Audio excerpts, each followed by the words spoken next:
బండి సంజయ్ ఎన్నికల లబ్ధి కోసం మతతత్వాన్ని ప్రోత్సహిస్తున్నారని ప్రభుత్వ విప్ ఆది శ్రీనివాస్ అన్నారు. కేంద్ర మంత్రిగా ఉండి మతాన్ని అడ్డుపెట్టుకుని మాట్లాడతారా అని ప్రశ్నించారు. కాంగ్రెస్ పార్టీని పాకిస్తాన్తో పోల్చుతారా అని ఆగ్రహం వ్యక్తం చేశారు. బీజేపీ బీసీ వ్యతిరేక పార్టీ, కులగణన వ్యతిరేకి, బీసీ ద్రోహి అని విమర్శించారు ఆది శ్రీనివాస్. సందేశాన్ని అనుసరించి మా గౌరవ ముఖ్యమంత్రి రేవంత్ రెడ్డి గారు ఈ తెలంగాణ రాష్ట్రంలో బీసీల లెక్క తేల్చి 56.33% ఉందని చెబితే మీరు స్వతహాగా బీసీ ఉండి స్వాగతించాల్సిందిపై ఈరోజు అందులో కూడా మతాన్ని జోడుపెట్టి అందులో కూడా ముస్లింలకు కలిపి మీరు చెప్పనమాట.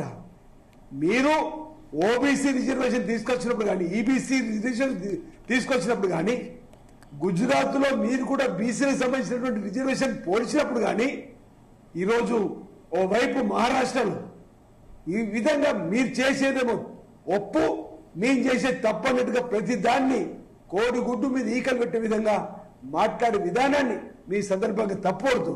ఎమ్మెల్సీలు గెలవడానికి కోసం ఈ విధంగా నోరు జారడాన్ని మీరు తీవ్రంగా తప్పవుతున్నమాట సందర్భంగా చెబుతూ, ఈరోజు మేము బంగ్లాదేశ్ను విడదీసినప్పుడు కానీ, పాకిస్తాన్ను ఓడించినప్పుడు కానీ కాంగ్రెస్ ప్రభుత్వం వారితో ఏ విధంగా భారతదేశ ప్రజల పక్షాన్ని పోటీ చేస్తూ ప్రజలందరూ గమనించారు.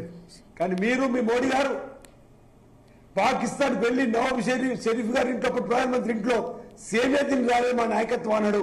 ఇది దయచేసి గమనించాలని చెప్పి సందర్భంగా బండి సంజయ్ ఎన్నికలు గెలవడానికి ఇంత దిగజారి విధంగా మాట్లాడే మాటల్ని సమాజం తప్పటువంటి అవసరం ఉందని మాట సందర్భంగా చెబుతూ, చైతన్యవంతులైనటువంటి ఈ తెలంగాణ బిడ్డల్ని మీరు మతోన్మాదం పేరుతో విడిదేయాలనుకుంటే అది మీతో సాధ్యం కాదని మాట సందర్భంగా తెలియజేస్తూ, మీకు నిజంగా ఒకవేళ చిత్తశుద్ధి ఉంటే, నిజంగా బీసీ కులగండ్ల పైన మీకు ఒక నమ్మకం కలగాలనుకుంటే, లేదు ఈ రాష్ట్ర ప్రభుత్వం చేసింది తప్పని మీరు అనుకుంటే, కేంద్ర ప్రభుత్వం ద్వారా రేపు జరగబోయే దేశ జనగణనతో పాటు కులగణన చేయించండి. మా ముఖ్యమంత్రి రేవంత్ రెడ్డి గారు వేసినటువంటి లెక్కలు తప్పుంటే సరిచేయండి.